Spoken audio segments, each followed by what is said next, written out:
마가복음 3장 1절에서 6절까지의 말씀 다 같이 합독하도록 하겠습니다. 예수께서 다시 회당에 들어가시니 한편 손 마른 사람이 거기 있는지라 사람들이 예수를 송사하려 하여 안식일에 그 사람을 고치시는가 엿보거늘 예수께서 손 마른 사람에게 이르시되 한가운데 일어서라 하시고 저희에게 이르시되 안식일에 선을 행하는 것과 악을 행하는 것, 생명을 구하는 것과 죽이는 것 어느 것이 옳으냐 하시니 저희가 잠잠하거늘 저의 마음의 완악함을 근심하사 노하심으로 저희를 둘러보시고 그 사람에게 이르시되 내 손을 내밀라 하시니 그가 내밀매 그 손이 회복되었더라. 바리새인들이 나가서 곧 헤롯 왕과 함께 어떻게 하여 예수를 죽일고 의논하니라. 아멘. 하나님의 말씀입니다. 지난 4월 14일에 창세기 2장 1절에서 3절의 말씀을 중심으로 안식에 대한 첫 번째 설교 말씀을 드린 바가 있습니다. 하나님께서 6일 동안 온 천하 만물을 창조하시고 일곱째 날에 안식하셨습니다. 믿으십니까? 하나님께서는 이렇게 안식과 일의 리듬이라는 거룩한 리듬을 창조 세계 가운데 그리고 하나님의 형상을 따라 지은 인간의 삶 가운데 거룩한 리듬을 세워놓으신 것을 기억하실 수 있게 되기를 바랍니다. 우리가 일을 마치게 되면 좀 쉬자 이런 생각 많이 하시잖아요. 인류의 역사상 주 5일제가 생긴 것도 사실 그렇게 오래되지 않은 일입니다. 그러니까 예전의 사람들보다는 시간적으로는 휴식의 시간이 많다 이렇게 볼 수 있고 노동의 강도도 예전의 시대보다는 옛날보다는 완전히 중노동을 했으니까요. 그거보다는 강도가 좀 약해졌다 이렇게 볼 수 있는데 현대인들은 피곤하다 피곤해를 아주 입에 달고 사는 것 같아요. 일을 마치면 쉬겠다라는 생각을 우리가 사실 많이 하고 있지만 우리가 살아가면서 경험하는 것은 어떤 일들은 도무지 끝이 나질 않아요. 그래서 일을 마치게 되면 쉬겠다라는 생각은 잘못된 생각일 수 있다는 것을 우리가 받아들여야 된다는 것입니다. 우리가 안식해야 하는 이유는 일을 마쳤기 때문에 안식하는 것이 아니라 하나님께서 안식을 명하셨기 때문이고 그리고 안식하는 존재로 우리를 창조하셨기 때문입니다. 하나님께서 우리들을 사랑하십니다. 그런데 우리들을 사랑하시는 이유는 우리가 하는 일에 어떠한 성취가 있기 때문에 우리를 사랑하시는 것이 아니라 하나님 자신의 거룩한 성품 때문에 우리를 사랑하시는 것을 믿으실 수 있게 간절히 바랍니다. 우리가 말씀에 순종하여 안식함으로써 우리는 자기 자신뿐만 아니라 타인들을 볼 때 일의 관점에서 바라보는 것이 아니라 하나님의 사랑이라는 관점에서 바라볼 수 있는 눈이 안식을 통해서 열리게 되는 것입니다. 여러분과 제가 하나님께 소중한 존재인 것을 믿으십니까?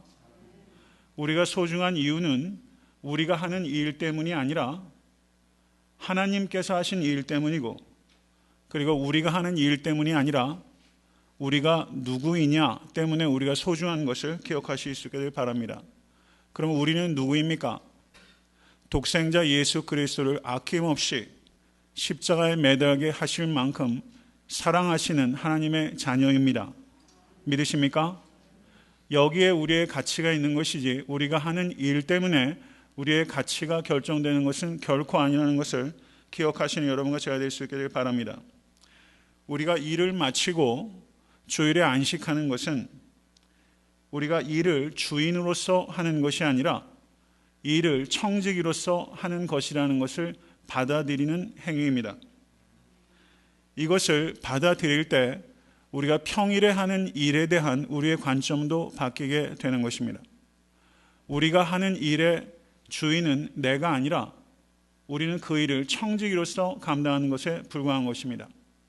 이러한 관점이 평일에 하는 우리의 일에 반영이 되면 그 일은 하나님께 드리는 거룩한 예배로 승화가 되는 것입니다. 하나님의 임재 연습이라는 책을 읽으신 성도님들이 많이 계실 것을 생각합니다. 저도 이 책을 참 귀히 여깁니다. 하나님의 임재 연습이라는 책을 쓴 사람은 로렌스 형제라는 사람입니다.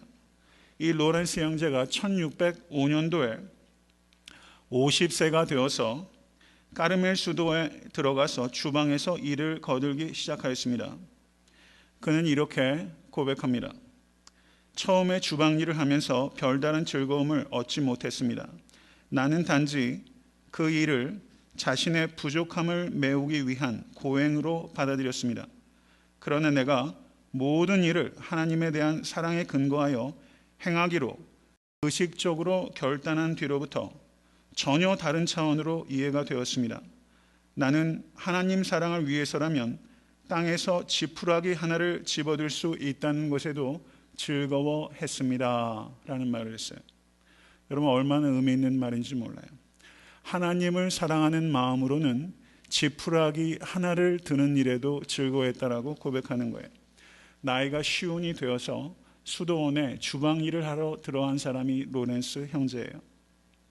수도원 사람들은 수도원 한 구석 주방에서 일하고 있는 이 로렌스 형제에게 무엇인가 중대한 일이 일어나고 있다는 것을 감지했습니다. 로렌스 형제는 또 이런 말을 했습니다. 나는 하나님을 사랑하기 때문에 프라이팬에 조그만 오믈렛을 뒤집습니다. 라는 말을 했어요. 여러분, 이것은 너무나 비현실적인, 이상적인, 사치스러운 말이라고 혹시 생각하지는 않습니까? 저는 여러분과 제가 비현실적일 만큼 하나님을 사랑할 수 있게 되기를 간절히 바랍니다. 프라이팬에 오믈렛을 뒤집을 때도 하나님을 사랑하는 마음으로 뒤집는다면, 여러분, 로렌스 형제가 만든 음식을 먹는 수도원의 수사들은 로렌스 형제에게 무엇인가가 일어났다는 것을 감지할 수 있게 되는 것입니다. 저는 그것은 당연한 일이라고 생각이 돼요. 안식은 내 삶의 주인이 내가 아니라 하나님이시라는 것을 받아들이는 믿음의 행위입니다. 이것이 안식이 갖는 첫 번째 의미, 일의 멈춤입니다. 일의 멈춤이 안식이 갖는 소극적인 의미라면, 저는 오늘 설교를 통해서 안식이 갖는 적극적인 의미, 우리가 일을 멈추고 그럼 안식일에 무슨 일을 할 것인가에 대한 안식의 적극적인 의미에 대해서 오늘 말씀을 전하고자 합니다. 마가복음 3장 1절에서 6절의 말씀은 마가복음 2장 1절에서 시작된 예수님과 종교 지도자들 사이에 5가지 논쟁 이야기들의 결론이고 절정이라고 볼 수 있는 부분입니다. 마가복음 2장 1절에서 12절은 예수님께서 중풍병자를 고치시면서 죄를 사하는 권세가 있다고 선언하신 것입니다. 죄를 사하시는 권세가 예수님께 있는 것을 믿으실 수 있게 되길 바랍니다. 죄를 사하는 권세에 대한 논쟁이 벌어진 것이고, 두 번째 논쟁은 예수님께서 세리 마태를 부르시고 그리고 세리 마태의 친구들인 죄인들과 세리와 함께 식사하신 것에 대하여 논쟁이 벌어진 것이 두 번째 논쟁입니다. 세 번째는 바리새인들의 제자와 요한의 제자들은 금식하는데 어찌하여 당신의 제자들은 금식하지 아니하나이까? 금식에 관한 주제로 논쟁이 벌어진 것이 세 번째입니다. 네 번째 논쟁은 제자들이 시장하여 안식일에 길을 걷다가 이삭을 잘라 먹은 일에 대하여 이 종교 지도자들이 안식일에 왜 해서는 안 되는 일을 하는가 라는 것에 관하여 논쟁이 벌어진 것이 네 번째 논쟁입니다. 그리고 오늘 본문 말씀이 이와 같은 일련의 5가지 논쟁 이야기들의 결론이고 클라이막스로 위치하고 있다는 것을 염두에 두시고 오늘 본문 말씀을 우리는 바라봐야 될 것입니다. 마가복음 2장 27절을 보시면 예수님께서 이렇게 말씀하십니다. 안식일은 사람을 위하여 있는 것이요 사람이 안식일을 위하여 있는 것이 아니라. 여러분, 이렇게 예수님께서 안식일의 참된 의미를 밝히셨습니다. 그리고 또 다른 안식일에 예수님께서 회당에서 손 마른 사람을 고치신 내용이 오늘 본문에 기록되어 있는 것입니다.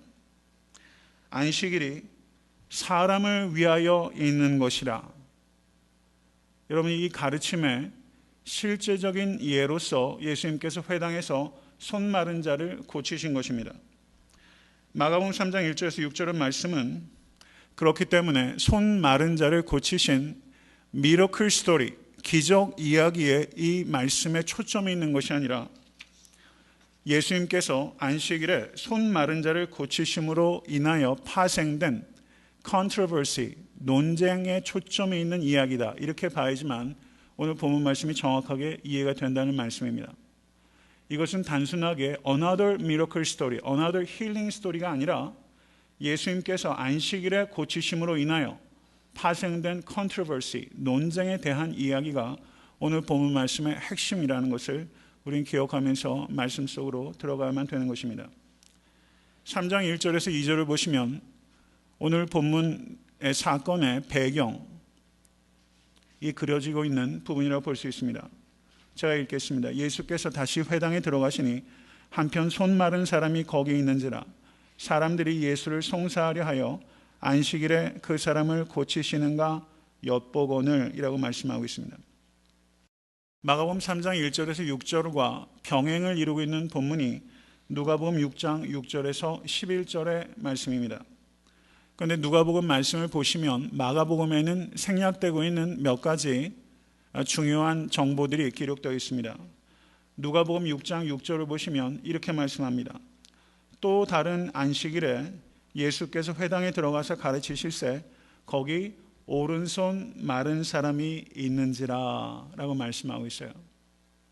누가복음 말씀을 보니까 예수님의 제자들이 이삭을 잘라 먹은 것은 같은 안식일에 벌어진 것이 아니라 이전의 안식일에 벌어진 것이고 회당에서 손 마른 자를 고치신 사건은 또 다른 안식일에 벌어진 것인데 손 마른 사람이 마가복음에서는 오른손인지 왼손인지 구분이 되지 않아요. 근데 누가복음을 보니까 이 사람 손이 어느 손이 말랐어요? 오른손이 말랐어요. 여러분 왼손잡이도 있지만 많은 경우에 사람들이 오른손잡이잖아요. 그러니까 이 사람이 손이 말랐다는 것은 손이 말라 비틀어져서 위축된 상태, 마비된 상태를 의미하는 것이고 이 사람이 오른손이 마비되었다는 것은 이 사람에게 더 중요한 손, 노동하는 손, 쓰는 손이 마비됐다는 것을 의미하는 것이라는 것입니다. 그리고 여기에서 손이 말랐다라고 번역되고 있는 성경 원어의 문법적인 시제를 보면 이 시제가 완료 수동태가 사용되고 있습니다. 이것은 손이 마른 증세가 최근에 벌어진 일이 아니라 매우 오래된 일이고 어쩌면 이 사람이 태어나면서부터 손이 위축되어 비틀어진 장애를 가지고 있는 사람일 것이다 라고 이해하는 것이 타당하다는 것입니다. 2절의 말씀을 보시기 바랍니다.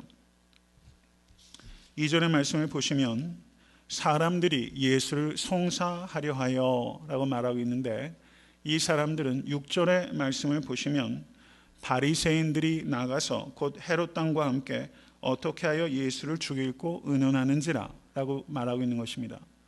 그러면 2절의 사람들은 누굽니까? 바리새인들이라는 것입니다. 그리고 나가서 헤롯 왕과 결탁해서 예수를 죽이기로 음모를 만들게 된 것입니다. 송사한다는 것은 법적으로 고소거리를 찾는다는 것을 의미하는 것입니다. 이것은 바리새인들이 예수님을 그저 관찰하는 단계를 넘어서서 예수를 고발하려고 하는 단계로 이미 옮겨갔다는 것을 가리키는 것입니다. 이들이 관찰한 것은 예수께서 손 마른 사람을 고치시는가 하는 것입니다. 2절 후반절을 한번 보시기 바랍니다. 안식일에 그 사람을 고치시는가. 이것은 바리새인들이 속으로 생각한 거예요. 이것은 unexpressed question입니다. 표현되지 않은 질문이에요. 이 바리새인들의 눈에는 어쩌면 날 때부터 손이 말라 비틀어진 이 장애를 가지고 있는 이 사람의 고통은 전혀 보이지 않고 예수께서 이 사람을 고치시는가 고치시지 않는가, 예수를 송사할 거리만을 찾고 있는 악한 인간의 마음이 여기 바리새인들의 마음에 보인다는 것을 우리는 깊이 생각해야 됩니다. 마가복음 2장 24절을 보시면 이렇게 말씀합니다. 바리새인들이 예수께 말하되 보시오 저희가 어찌하여 안식일에 하지 못할 일을 하나이까. 여러분 바리새인들은 제자들의 배고픔이 전혀 보이질 않아요. 바리새인들은요 안식일에 배가 쫄쫄 굶어서 길 가다가 이삭을 따서 먹어본 적이 없는 사람이에요. 그래서 다른 사람들이 배고프다는 그 고통을 이 바리새인들은 전혀 공감하지 못하고 있는 것을 우리가 볼 수 있습니다. 여러분과 저는 어떠합니까? 우리는 타인의 배고픔을 얼마나 공감하고 타인의 병든 아픔을 우리는 얼마나 공감하고 있습니까? 2008년도에 출판된 책 중에 사라예보의 첼리스트라는 책이 있습니다. 한국에도 번역이 되어 있고 제가 이 책을 알게 돼서 영어로도 책을 사놨고 교회에도 제가 비치해놨어요. 관심 있는 분은 좀 읽어보시기 바랍니다. 보스니아 내전 당시에 있었던 실화를 바탕으로 쓰여진 소설입니다. 이 작가의 이름이 스티븐 갤러웨이라는 젊은 작가인데 그 사람이 조선일보에 인터뷰를 해놓은 기사가 있었는데 그 기사가 제 마음속에 감동이 되었어요. 제일 마지막에 인터뷰에 이 스티븐 갤러웨이라는 사람이 이렇게 말했습니다. 나는 캐나다인으로서 아주 안정적인 삶을 살고 있습니다. 그러나 직접 경험해 보지 못한 머나먼 곳에서 펼쳐지는 삶을 상상하는 것이 작가의 일이자 의무라고 생각합니다. 라고 말했어요. 저는 여기에서 굉장히 많은 것들을 생각했습니다. 캐나다인으로서 매우 안락한 삶을 누리고 있는데 멀리 보스니아 내전에서 죽어가고 희생당하는 사람들에 대한 스토리를 소설로 쓰면서 작가적인 양심과 양식을 가지고 자기가 직접 체험하지 못한 일을 상상을 통해서 체험하기 위해서 노력하는 것이 작가의 일이고 의무다라고 말했어요.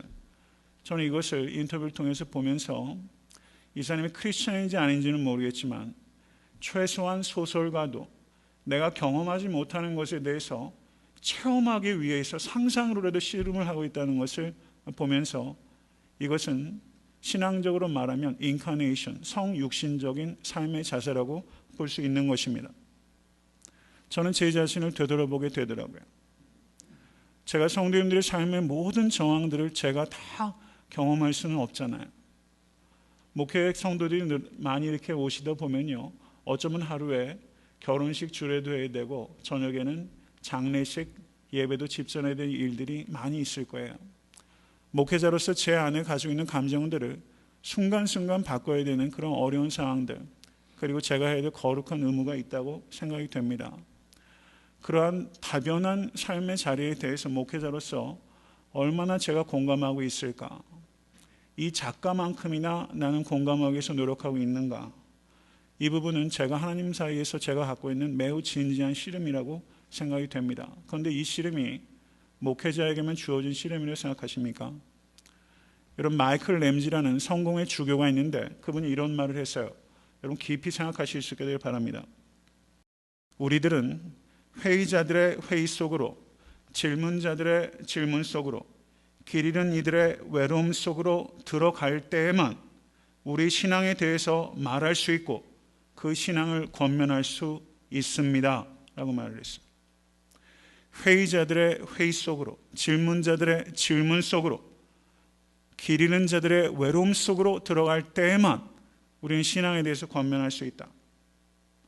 저는 여러분과 제가 신앙에 대해서 권면할 수 있는지에 대해서 오늘 아침에 깊이 생각해 보실 수 있게 간절히 바랍니다. 배고픈 자의 아픔에 대하여, 그리고 병든 자의 고통에 대하여 우리는 과연 얼마나 깊이 들어가고 있는가? 생각보다 우리는 훨씬 깊이 들어가고 있지 못해요. 훨씬 깊이 들어가지 못해요. 정말 우리가 얼마만큼 들어가 있는지를 안다면 목회하는 게 부끄러워 어떻게 할지를 모를 정도가 될 거라 저는 생각해요. 성도로서 우리가 얼마만큼 타인의 고통과 외로움과 아픔에 들어가고 있는가를 우리가 정말 깊이 생각한다면 우리는 부끄러움을 넘어서서 매우 깊이 있게 그리고 아주 처절하게 회개될 줄로 저는 생각합니다. 바리새인들이 예수를 엿봤다라고 말하는데 그 엿봤다라고 번역되고 있는 이 단어는 의학적으로 관찰할 때 쓰이는 단어고, 스파이들이 적진 깊숙이 들어가서 스파이 행위를 할 때 엿보는 행위를 가리키는 매우 세밀하고 악의적인 관찰을 나타낼 때 이 엿보다라는 단어가 사용되고 있습니다. 이 사람들은 엿보는 사람들이었어요. 악의적으로 타인이 트랩에 걸려 넘어지고 실족하는 것을 기다리는 사람이었어요. 여러분, 혹시 우리가 이렇게 엿보고 있지 않습니까? 이 사람을 고치시는가? 다른 사람의 잘못은 말할 것도 없고 다른 사람의 선한 의도와 선한 희생에 대해서도 우리가 어프리시에이트 못하고 그것을 엿보는 그런 악한 마음이 저에게는 없는가? 우리에게는 없는가? 여러분 깊이 생각하게 되는 것입니다. 그리고 예수님께서는 저희들에게 이렇게 질문하십니다. 4절의 말씀 보시죠. 안식일에 선을 행하는 것과 악을 행하는 것, 생명을 구하는 것과 죽이는 것, 어느 것이 옳으냐? 이 바리새인들이 속으로 생각한 게 뭡니까? 그 사람을 고치시는가 하는 것에 대한 질문이었어요. Unexpressed question. 이것에 대해서 예수님께서 counter question, 되받아 쳐서 예수께서 질문하셨어요. 선을 행하는 것과 악을 행하는 것, 생명을 구하는 것과 죽이는 것, 어느 것이 옳으냐? 여러분, 이 질문은요, 추상 같은 질문을 우리가 들어야 됩니다. 도대체 지금 이 시대 그리스도인들과 교회는 이 말씀을 어떻게 듣고 있는가? 저는 생각해 봐야 됩니다. 예수님께서는 카운터 퀘스천을 많이 던지셨어요. 질문을 많이 던지셨습니다. 교회는 세상에 물음표가 되어야 되지 세상에 따옴표가 돼서는 안 됩니다. 세상에 진리의 말씀으로 부단하게 질문을 던지는 공동체가 되어야 되지 세상의 것들을 인용하는 따옴표가 돼서는 안 됩니다. 교회는 세상의 가치의 맹목적인 소비자가 아니라 세상에 새로운 가치를 전달할 수 있는 가치의 생산자가 되어야 됩니다. 세상 것으로 교회가 변질되는 것이 아니라 세상을 변화시키는 능력의 공동체가 되어야 되는 것입니다.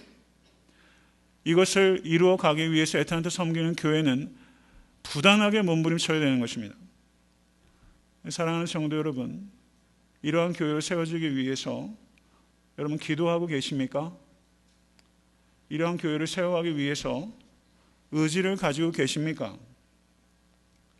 만약에 우리가 세상의 물음표가 되기 위해서, 세상의 가치를 전달하는 생산자가 되기 위해서, 그리고 변질되지 않고 변화되기 위해서 몸부림치지 않는다면 애타한테 섬기는 교회는 하나님의 영광을 드러내는 교회가 아니라 필경은 하나님의 영광을 가리는 교회가 될 것입니다. 여러분, 이것을 깊이 생각하신 여러분과 제가 될 수 있게 간절히 축원합니다. 여러분, 현 시대의 교회가 세상에 믿지 않는 사람들을 예수님께로 인도하는 데 있어서 예수님께 가까이 오게 하고 있는가? 아니면 교회가 예수님으로부터 사람들이 멀어지게 하고 있는가? 여러분, 이것에 대해서 어떻게 대답하시겠어요? 여러분, 하나님께 영광을 올려드리는 것이 우리의 삶의 가장 궁극적인 목적이라는 것을 항상 염두에 두실 수 있게 간절히 바랍니다. 우리가 바른 교회를 세워가기 위해서 많은 시행착오가 있을 거예요. 여러분, 생각하는 것보다 우리 교회는 많이 연약합니다. 여러분, 그렇지만 부단하게 몸부림치면 우리 애타한테 섬기는 교회를 통해서 하나님께서 영광 받으시게 될 것입니다. 믿으세요? 여러분, 이 일을 위해서 기도하시고 헌신하시는 것보다 가치 있고 의미 있는 일 없습니다. 예수님의 질문에 대해서 유대인들의 반응은 침묵이었습니다. 3장 4절 제일 뒤를 보시면 어느 것이 옳으냐 하시니 저희가 잠잠하거늘, 이 사람들은 complete silence, 대답하지 않았어요. 그런데 대답을 했어요. 6절의 말씀을 보세요. 바리새인들이 나가서 곧 헤롯 왕과 함께 어떻게 하여 예수를 죽이고 의논하니라.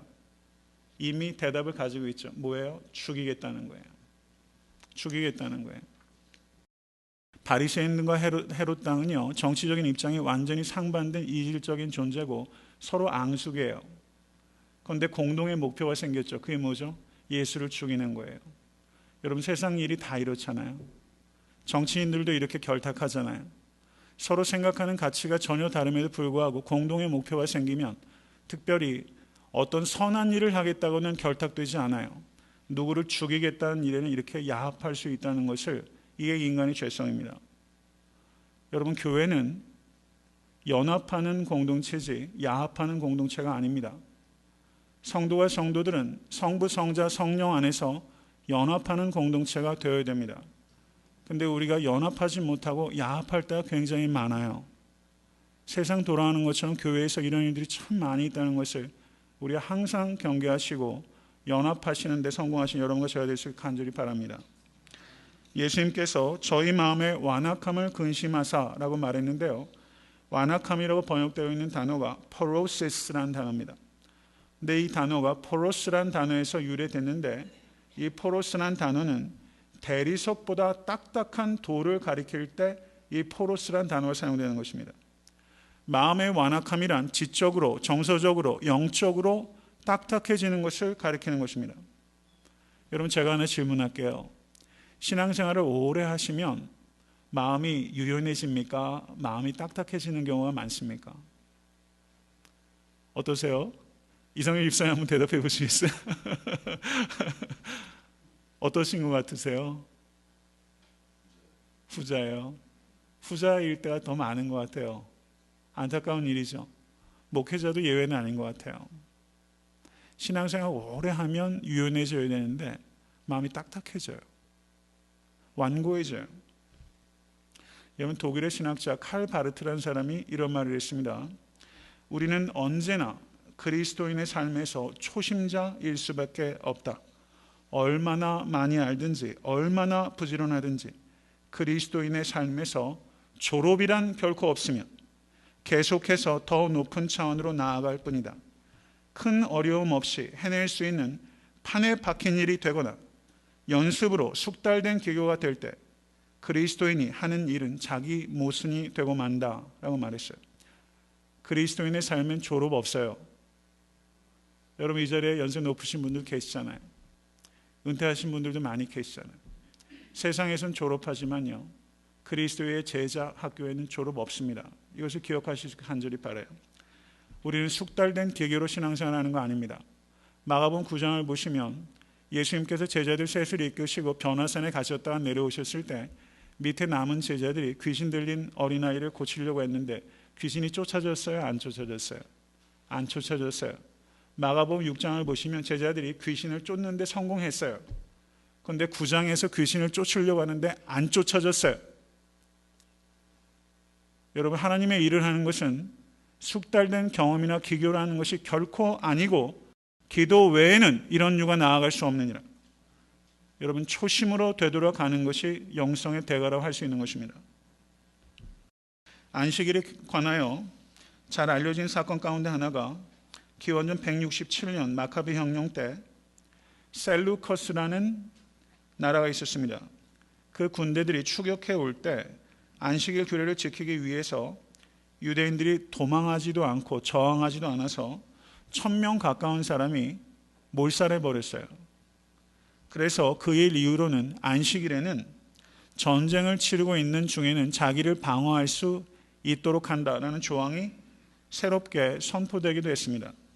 그런데 그 후에도 셀루커스 왕조의 군대와 전쟁을 하다가 추격을 하고 있는 중이었는데 안식일에 딱 걸린 거예요. 그래서 유대인들이 추격을 했습니까? 안 했을까요? 추격은 안 했어요. 전쟁 중에서도 안식일 때문에 추격하는 것을 포기할 정도로 유대인들에게 이 안식일은 목숨을 걸 만큼 중요한 문제였다는 것입니다. 유대 경전인 미시나라는 책을 보시면 거기에 안식일에 해서는 안 되는 일들을 39가지를 기록하고 있고, 그리고 그 뒤에는 이 39가지의 각각의 항목에 6개씩을 더해서 안식일에 해서는 안 되는 일을 234가지나 유대인들이 금지 조항을 만들었습니다. 바리새인들의 문제는 초심이 변질되었다는 데 문제가 있는 것입니다. 성경에서 안식일에 해서는 안 되는 일에 대해서 말씀하셨는데 그것을 자신의 삶 속에서 어떻게든 적용해 보기 위해서 이것을 39가지로 256가지로 계속 확장시키다가 초심을 잃어버리고 율법을 사랑하는 자가 아니라 율법에 얽매인 자, 율법주의자가 돼서 마음이 딱딱해졌고 율법을 자기에게 적용하는 것이 아니라 타인에게까지도 적용하는 그런 완고한 사람이 된 것이 이 바리새인의 문제라는 것입니다. 그래서 지금 안식일에 손 마른 자를 고치시는 것이 안식일에 해서는 안 되는 일이기 때문에 고치시는가 하고 엿보는 것이 이 바리새인의 안타까운 모습이라는 것을 우리가 보게 됩니다. 그러나 예수님께서는 어떻게 하셨습니까? 안식일에 수많은 병자들을 고치셨습니다. 회당에서 귀신을 쫓으신 것도 안식일이었고 시몬의 장모를 고치신 것도 안식일이고 오늘 본문에 손 마른 자를 고치신 것도 안식일이고 38년 된 병자를 고치신 것도 안식일이고 날 때부터 소경된 자를 고치신 것도 안식일입니다. 오늘 본문을 보시면 3장 3절을 보세요. 예수께서 손 마른 사람에게 이르시되 한가운데 일어서라.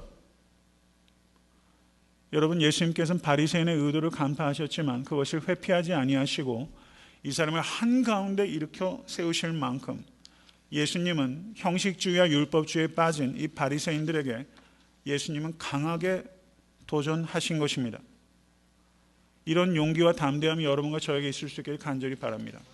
세상이 우리를 엿보고 우리를 조롱하고 우리를 무너뜨리려고 할 때 위축되지 아니하고 그 한가운데 일으켜 세우실 수 있는 그런 복음의 진리에 대한 담대함 그리고 확신이 여러분과 저에게 있어야 될 줄을 믿습니다.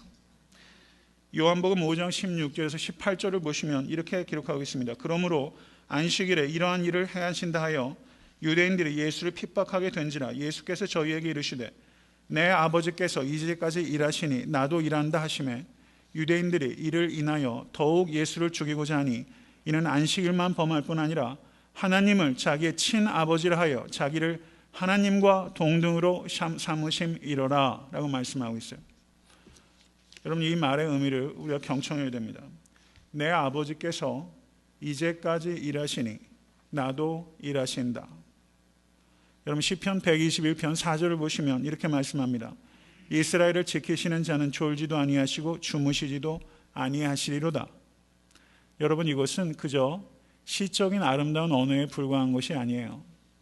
여러분, 제가 흥미로운 질문 하나 던지겠습니다. 하나님께서는 안식일에 아무 일도 안 하실까요? 안식일에도 일하고 계실까요?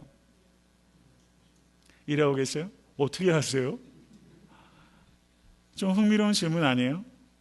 하나님께서 안식일을 제정하셨는데 그리고 안식하셨다라고 말하고 있는데, 그러면 하나님께서 이 시편 121편 4절의 말씀을 보시면 쉬지도 않고 졸지도 아니하고 주무시지도 아니하시리로다. 유대인들은 하나님께서는 안식일에도 일하신다라고 생각하고 있는 겁니다.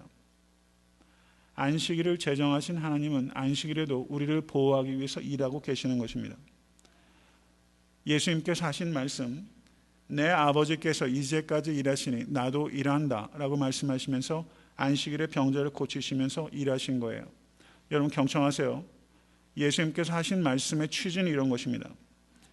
유대인들에게 안식일에 일을 하지 말라는 명령을 너희들이 지나치게 확대해서 부적절하게 적용하고 있다 라고 잘못된 해석과 적용을 예수님께서 비판하신 게 아니에요. 예수님께서 말하시는 정말 요점은 안식일법의 해석과 적용에 있어서 이견을 나타내신 것이 아니라 안식일법을 제정하시고 안식일법 위에 계신 하나님과 같이 나는 안식일법 위에 있는 신적 존재다. 예수님께서 선언하신 것은 이거예요. 안식일에 대해서 법을 해석하시는 law interpreter, 법을 해석하는 선생이 아니라 안식에 대한 법을 주시는 하나님이시라는 것을 예수께서 선언하신 것입니다. 여러분, 믿으세요? 좀 복잡하게 들려도요, 이게 정확하게 말씀을 드리는 거예요. 예수께서는 안식일에 대한 법을 이러쿵저러쿵 해석하시는 또 다른 해석을 제공하신 분이 아니라 안식일법 위에서 안식일법을 제정하여 주신 하나님이시다. 아버지께서 일하시니 나도 일한다. 이것에 대해서 유대인들은 그 의미를 알았기 때문에 예수를 죽이려고 한 것이라는 것입니다. 여러분, 만약에 제가 중요한 질문을 던질게요. 바리새인들은 그 당시에 약 7,000명 정도 있었다고 보여집니다. 만약에 여러분과 제가 바리새인이라 한번 생각해 보세요. 여러분, 바리새인들이 그렇게 형편없는 사람 아니에요. 유대인들에게 굉장히 존경받던 사람들입니다. 그런데 이 바리새인들, 만약에 여러분과 제가 바리새인들이었다면 예수님께서 안식일에 손 마른 자를 고치시는 행위, 이 사람들은 어떻게 생각했냐면요, 손 마른 것은 어제 오늘 얘기가 아니잖아요. 이멀전하는 상황이 아니기 때문에 안식일이 지나면 내일 고치면 되는데 왜 오늘 고치느냐, 이게 안식일인 이 유대인들의 논리예요. 근데 예수님께서는 그것도 깨뜨리신 거예요. 여러분, 안식일은 유대인의 정체성을 구성하는 가장 중요한 겁니다. 안식일이 무너지면 유대인이 무너지는 거예요. 나라와 민족의 정신이 무너지는 거예요. 예수님은 그것을 깨뜨리고 계신 거예요. 여러분과 제가 나라를 사랑하는 민족주의라고 생각해 보세요. 여러분 예수님께서 하신 말씀에 요즘식으로 말하면 댓글 엄청 달 거예요.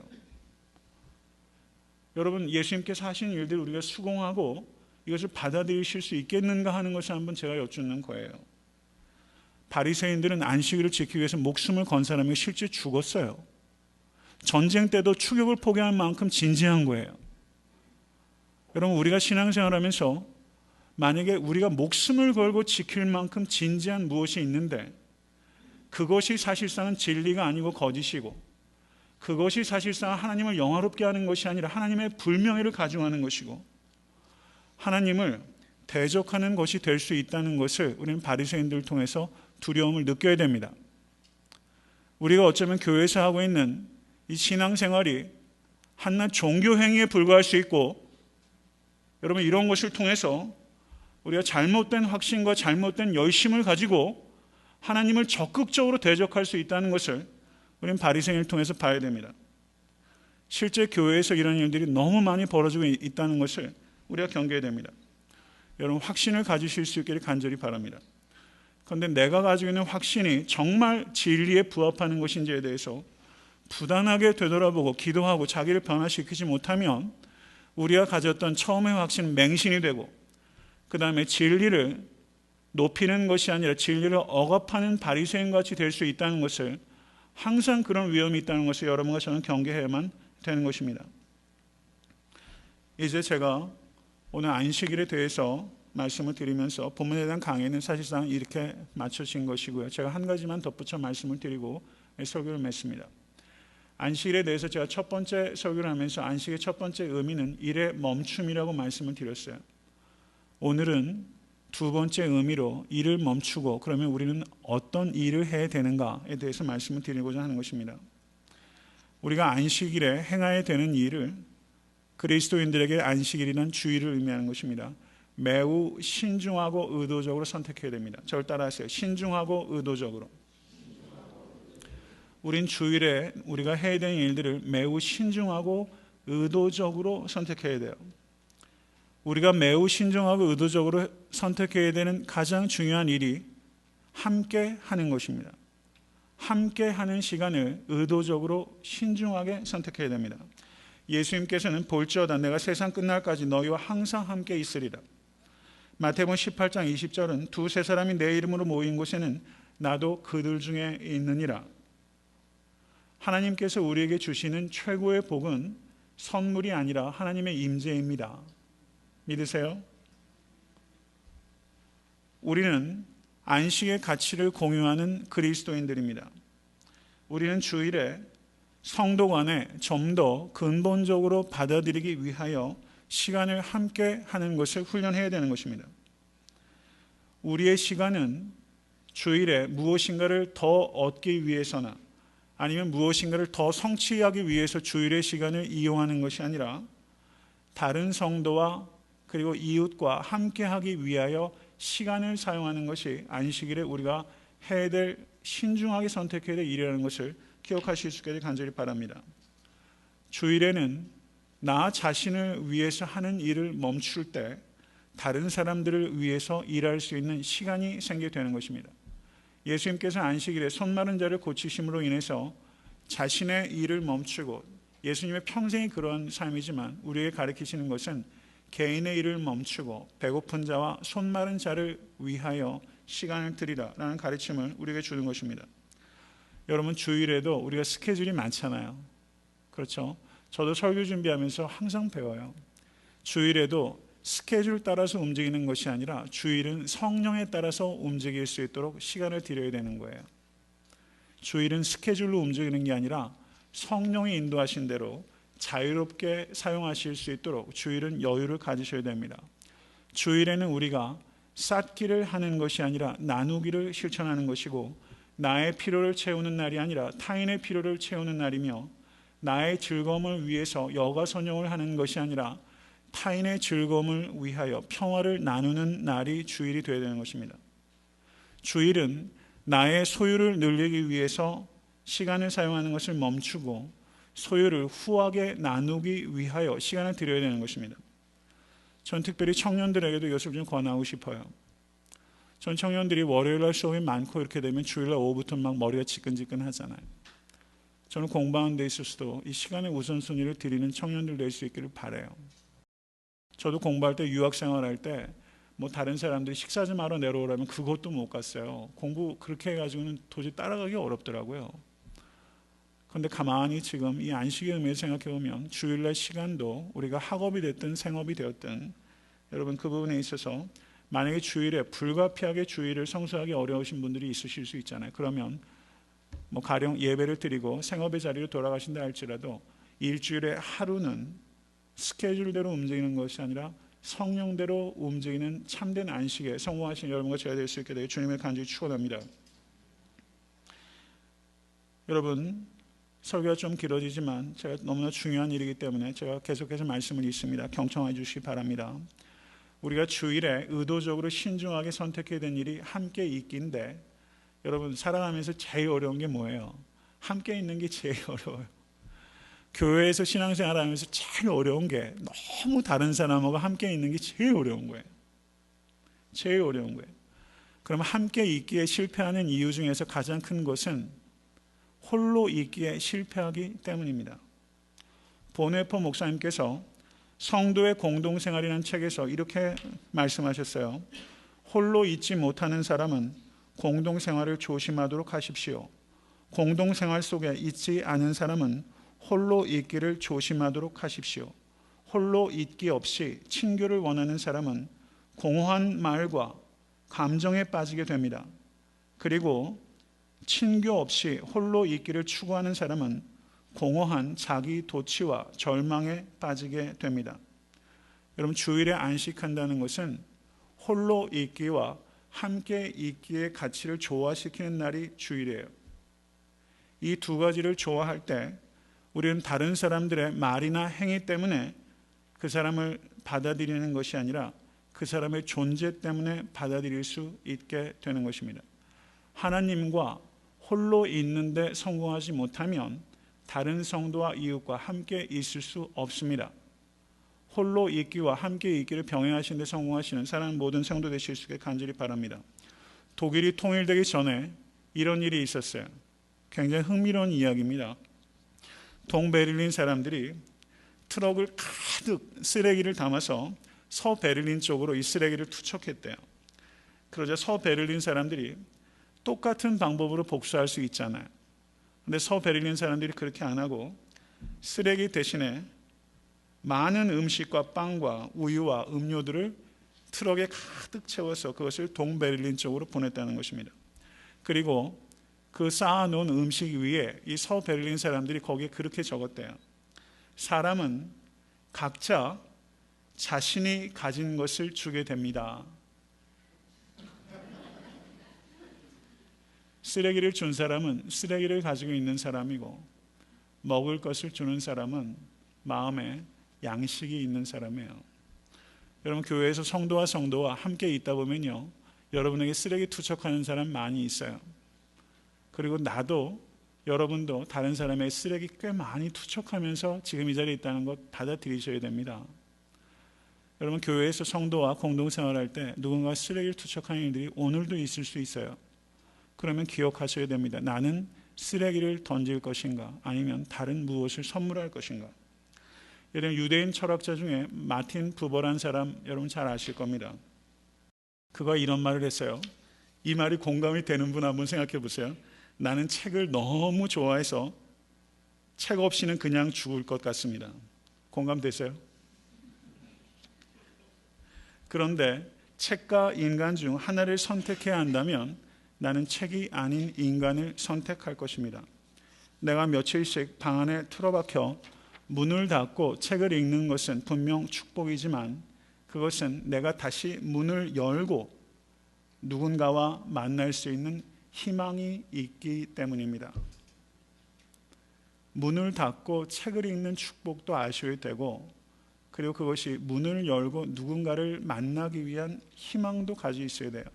그런데 이분이 마틴 부부가 85세가 됐을 때 정치적인 극명한 입장의 차이를 가지고 있었던 이스라엘의 초대 총리가 다비드 벤 구리온이라는 이스라엘 총리입니다. 제가 살펴보니까 그 당시 전 세계에서 유력한 인사 100인 중에 한 명으로 뽑히는 사람이더라고요. 다비드 벤 구리온이라는 이스라엘의 초대 총리가 85세 생일을 맞은 이 마틴 부부에게 축전을 보내는데 이 축전의 내용이 기가 막혀요. 나는 당신을 반대할 수밖에 없습니다. 그러나 당신을 존경합니다. 이렇게 말했어요. 정치적인 입장이 너무 달라서 나는 당신을 반대할 수밖에 없습니다. 그러나 나는 당신을 존경합니다. 저는 이 인간의 격조를 좀 생각하게 되더라고요. 어제 이것을 제가 보면서 좀 뭔가 이렇게 전율이 느껴졌어요. 나는 당신을 반대할 수밖에 없습니다. 그러나 당신을 존경합니다. 여러분, 교회에서 우리가 성도들 간에 함께 있으면서 여러분 우리가 좀 격조가 있게 되기 위해서 몸부림쳐야 될 필요가 있다고 봐요. 여러분, 주일에 우리가 오실 때 두 가지 소망을 가지고 문을 여실 수 있기를 간절히 바랍니다. 마틴 부부가 문을 열고 누군가를 만나기 위한 소망을 가지고 온 것처럼 우리가 교회에 오실 때는 두 가지 소망을 가지고 오세요. 예수님께서 문 밖에서 두드리고 계시는 것을 믿으십니까? 문을 열고 예수님과 만나세요. 그리고 문을 열고 다른 그리스도인들과 만나는 소망을 가지고 주일에 오세요. 오래전부터 제가 이런 생각을 해왔어요. 제가 대학교 때 수련회를 갔는데 그 수련회 때 가지고 있는 규율이 뭐가 있었냐면 아침, 점심, 저녁 때 모두 다른 사람과 식사를 하래요. 한 번도 깊이 대화해보지 못한 사람들과 아침, 점심, 저녁을 먹으래요. 여러분, 밥을 그렇게 먹으면 밥이 얹힙니까? 잘 소화가 됩니까? 얹히죠. 그래서 참 별스럽다. 그래서 별로 제가 시큰둥했어요. 그런데 그 수련회가 지나고 보면 제가 그 수련회에 기억나는 게 다른 건 기억이 하나도 안 나요. 처음 보는 사람들과 대화하고 식사했던 게 기억이 남아요. 너무 좋았어요. 그래서 저는 사실은 오래전부터 이런 생각을 했어요. 그래서 제가 오늘 말씀을 통해서 우리가 함께 있기와 홀로 있기에 성공한다면 교회에서 그 훈련을 구체적으로 해야 되는데 어떻게 훈련할 수 있을까 생각을 많이 했어요. 그래서 여러분들에게 좀 불편하게 제가 해드려야겠다 생각을 했어요. 한 달에 한 번 매주 첫째 주에는 우리 안녕하세요 그 정도 인사도 안 하는 성도들 되게 많으시고, 그리고 안녕하세요 정도로 여러분 그 정도에만 머무는 관계들이 지금 아마 태반일 거예요. 매달 첫째 주 식사하시고 교제하실 때는 여러분 깊이 있게 대화를 한 번도 나눠보지 못한 분들과만 식사하는 것으로, 다음 주에 혹시 교회를 떠나시는 분이 생길까 봐 두렵습니다. 오늘은 9월 둘째 주예요. 그냥 오늘은 그렇게 매달 첫째 주에 광고를 그렇게 낼 거예요. 첫째 주는 깊이 있게 대화를 안 나눠본 사람들과만 식사하기. 그래서 제가 와치할 겁니다. 그렇게 하다 보면 바뀌어요. 저도 제 성품이요, 모르는 사람과 식사하는 성품이 아니에요. 제가 예전에 뭐 도서관 같은 데 가면요, 사람들 없는 시간에 내려와서 점심 먹을 정도였어요. 3시 정도. 그냥 앞에 모르는 사람이 있는 정도가 아니라 주변에 모르는 사람도 있는 데서 입을 크게 벌리고 먹는다는 게 너무 부끄러웠어요. 그런데 목회자가 되면서 그 말이 안 되잖아요. 그래서 매주 새로운 성도들과 만나고 대화하는 게 얼마나 기쁘고 행복한지 몰라요.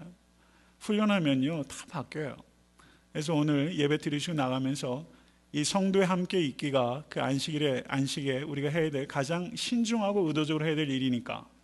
아멘. 오늘 커피 마실 때는요 누구나 앉아 있는지 제가 보겠습니다. 여러분 즐겁게 교제하실 수 있는 여러분과 제가 되시길 간절히 바랍니다. 주신 말씀 생각하면서 우리 잠시 기도하겠습니다.